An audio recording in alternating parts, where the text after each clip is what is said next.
There used to be on the other side of that green fence, there used to be a little field house they called La Casita that the parents fought for with a 50-plus day occupation to turn into a community center. They offered language classes to parents, they offered dance classes to kids, they had a working functional library, and then just a community place for kids to feel safe after school. And about a month and a half ago, the board came in and demolished it with no notice. The end of the day on a Friday afternoon, just came in and demolished the building. The demolition of La Casita was really a shock to a lot of people. We need a library because, we are a dual language school, and part of our, our main focus on language is based on both languages, English and Spanish, instruction. So when schools do not have a library, there's we're limited to the things that we can house in our own classrooms. We do have classroom libraries, but it could be better, and I'm sure our children would benefit more of having, a library in the school. Is that what they call them? Yeah.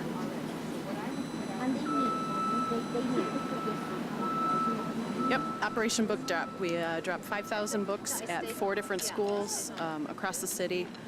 Our retiree members and active members spent countless hours in warehouses unloading and packing up books to prepare for today. We're doing 4 drops, and then there's also members that are going individually to the warehouse to pick up books that they've ordered for their students.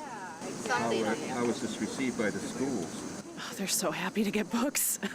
As has been going on for a long time, we're lacking materials in our classrooms. The budget cuts have impacted not only staffing budgets, but also supply budgets, so books weren't able to be ordered at the same level that they normally are. And at a place like Whittier, where they've chosen to lock up all the books that were donated to La Casita when they demolished it, this is going to supplement what those students are lacking in right now. We're at Whittier Elementary School today distributing books that were donated by the American Federation of Teachers.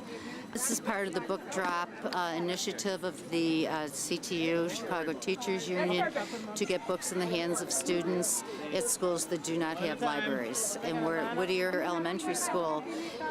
They have no library, and that's why we're out here giving books to the kids today. Well, if there's no library in school, it's really hurting the students. I don't see how it's really enabling the district to, spend money in other places that's necessary. I don't think it should be about the dollars in the cents involved. I think our kids in the city need to have a library. They need to have access to a librarian, to a certified librarian. They need to have access to books for their independent reading, for their research. They need to know how to utilize and use the internet in a responsible manner, and that's stuff that a librarian would help them with, teach them. La Casita is a field house from Whittier School in Chicago. It was named La Casita because it was connected. It's a smaller building, and it was where all the parents had their trainings, like English classes, sewing classes. Some at the way back they were doing also LSC meetings there, because Whittier is a very small school, and so we have very lack of room when we do meetings and things like that. So it came to La Casita because we're Hispanics, it's a smaller, so all the parents started calling it La Casita, which is the field house next to Whittier School. We started having donations because we wanted a library inside the school, and they had said no. So people were coming from all over the city donating books.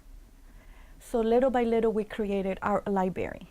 La Casita was divided into half. Half of it was the library. We had librarians coming in, setting up books, cleaning books, and it became our library. We had so much support within the city and outside of the city, and we made a library with all donating books, and they were great books. So some of the renovations were done in the school, but as things were coming and up with the communication, it came to a point that they wanted to demolish La Casita. We're trying to ask Mr. Huberman that to give us a written statement saying that he's going to give us a library that we need in this school instead of demolishing our field house that we use as a community center, and he's going to waste $354,000 to demolish it when he could use that money to fix it. We had a structural engineer come out. He said it's structurally sound. All we need to do is fix the roofing. Okay, that's gonna, it costs pennies compared to all the money that they're trying to use to demolish it. Why can't you use that, Mr. Huberman, to fix it, to give us the library that we don't have in this school? We need more space, Mr. Huberman. Come on. We went to your office, we went to testify. You told us that you were going to meet with the parents before you made any decisions. Now you're doing this without, having a meeting with the parents without asking them their needs and their concerns. So we were coming back and forth, from CPS until we found out they just had a date to demolish it, like within a couple of days.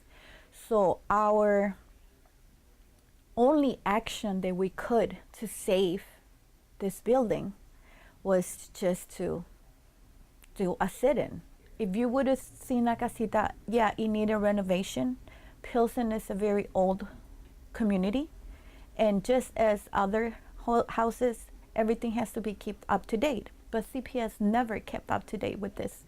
Yeah, they needed, to the point that at one time it caught fire and it burned a little bit of the roof, but just a little bit. So they were saying it was dangerous, nobody could be there, and it needed to have some things to be fixed, but not to the point to be demolished. And when we were there, a lot of people started coming, so we had an engineer looking at La Casita while we were at the sit-in, and it came out to the report that, yeah, it needed a roof, and not even the whole roof. It was like half the roof, and like put it up to code, but not, the Casita wasn't that bad to be demolished because it was such in a bad, that it was dangerous for us to be there. The next day, then a lot of stuff started coming. CPS came, I was at work. They wanted to forced themselves in to the point they were pushing parents, pregnant mothers and kids. One of the kids that got pushed was my daughter. I remember very clearly being at La Casita the moment when CPS came into to barge in and try to close La Casita down from us. I remember being in the playground. I was 10 back then, so I was just playing around with my friends. And then all I hear is like these people, 3 people. It was a guy, a woman, and I think it was another man, and they were all in suits, and they came in, and then one of them like spread his arms around the door, and he's like, everyone get out, we're gonna demolish this building. Once we were there, this lady, she was crying because I remember she was pregnant. She was like, my baby's in there, please let me just get in and get him. And the man didn't let her. He was like, no, everyone get out. So then we just pushed, and we were all in there. So then so the guy got out of the way, and then we just locked the door. They had like chains on the door, locks on the door, someone holding the door back. And this was all like different for me, and I didn't understand this because my mom wasn't there, because I did know there was there was going to be a sit-in back then, because it was just like the second day, I think. So then I was scared, but one of my aunts were there with her son, and he was my age, and I was like, where's my mom? I don't know where my mom is.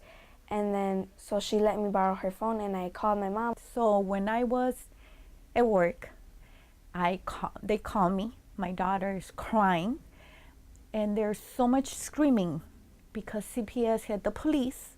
They wanted to push themselves in. The parents were able to get them out, and they locked themselves inside. So all these kids were crying, screaming, and I'm at work. And I felt guilty because I had my daughter there. So then I just stood there, and then they left, but they didn't, right before they left, the guy, he was like white, and like, he was in a very nice like tux, I don't know what it was. And I was talking to my friend, and there was a little hallway and then we were just there. So then he started trying to take everyone out. So then he just pushed me and her towards the wall, and we almost fell, but she grabbed me and I grabbed her. So then I'm like, are you fine? And she's like, yeah. And then the guy, he was so angry. And I've always been taught, like, my mom, my brother, my sister, like, no one is supposed to grab you, no one's supposed to hurt you. So I just told her, hold on to Gemma, or Evelyn, don't let him go. I'm sorry. I would get there as soon as I can. So all I could hear is screaming, children crying and all that. When I came out of work, the TV was there. And the first thing I did is I hugged my daughter. I apologized. And then I said, now you know what? Now I'm mad. And then that night my mom came and she was crying. And then there was like a preacher. And then the man, I ran to her, she ran to me, and we just started hugging. And then she started crying. And then I was like, I'm sorry, Mommy, I was scared. And she said it was okay. But I don't know, I thought like being scared was bad. So I was like, I'm sorry, I was scared. But she just kept apologizing because she said that she shouldn't have left me there. But I said, I was like, I'm okay, I'm okay. Gemma was there with me.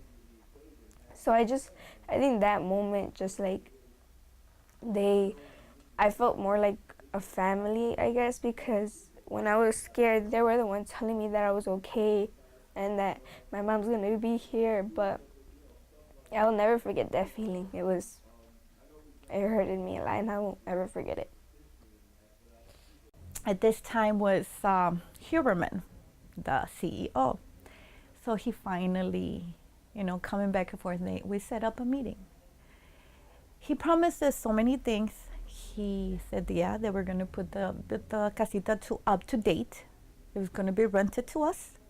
And we requested to be rented for $1, just the way they do with the charter schools, because CPS closes the school and they say, oh, it's not safe, but within a week they reopen it and they rent it to a charter school for $1.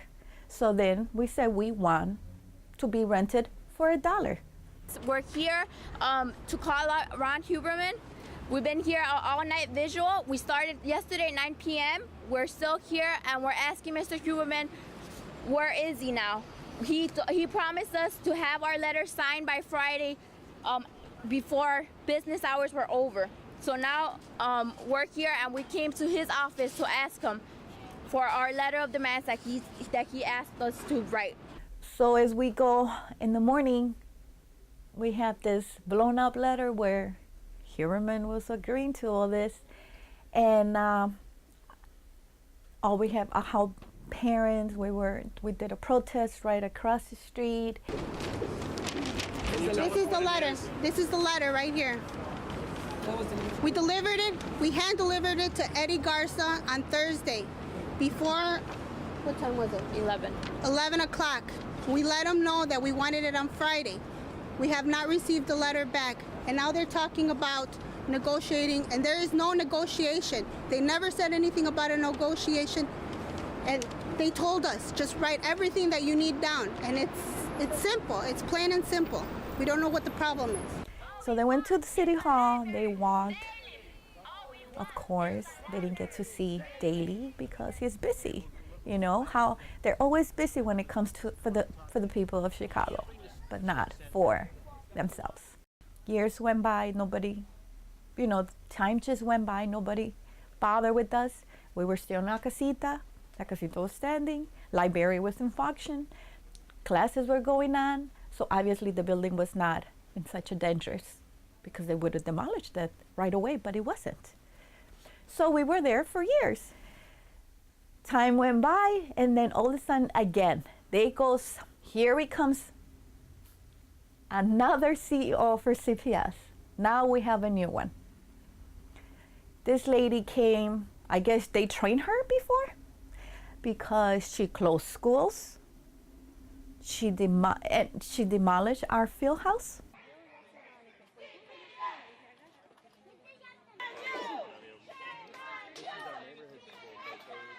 August 16, 2013, 3 years later. I start having phone calls and texts coming to my phone.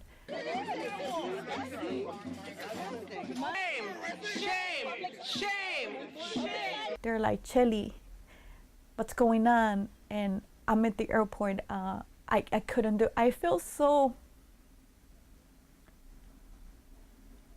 like, what am I doing? How am I gonna be over there?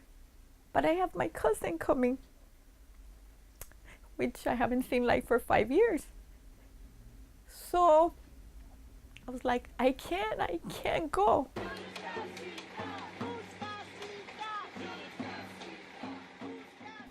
Saturday came, and again, they just like, the casitas being demolished.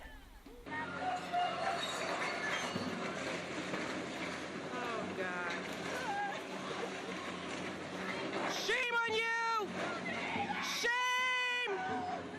Shame! So now, when I went to La Casita, nothing's there, it's just gravel. And it had tape. Crime. Yeah, it's a crime. They're killing education. We pay taxes. I pay taxes. I have 2 jobs and I pay more than enough money to the government. And what am I getting back? You're cutting every source there is because there's no money. But did they raise themselves? They gave themselves a raise? They're making money up and down? I mean, we're paying for everything. We're paying for their shoes. They got a job because supposedly from us. We voted for them. What do they do for us? Nothing. Obviously, this has been an ongoing problem. It started with Daley. Ron Huberman was the CEO when they first had the battle with the Casita. And then now Barbara Byrd-Bennett was the one that finished it off once and for all.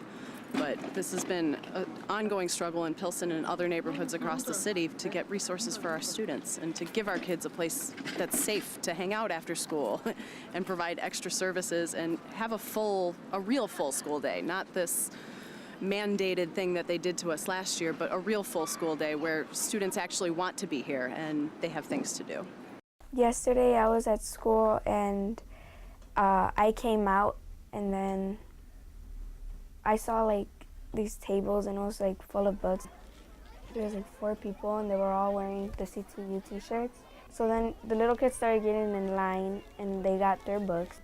I love reading personally. I think it just takes you to a whole nother world that maybe you'll never be, but you go to an adventure in your mind, and I love reading. We had a new teacher this year, and he told us the first thing that he asked was like, oh, where's the library?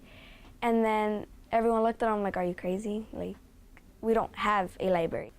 In report cards, they say library grade, and ours is just absent. Ours doesn't have one because, well, we don't have a library. I don't know how to use a library in school because I've never done that. Like when I go to my friend's school or I go to this program called High Jump, they go to Parker, and it's like a really nice library. And I see the kids checking out and I'm like, I wish I could know how to do that. You know, when I go to high school, what am I gonna do? I don't know how to use a library. I've never had one.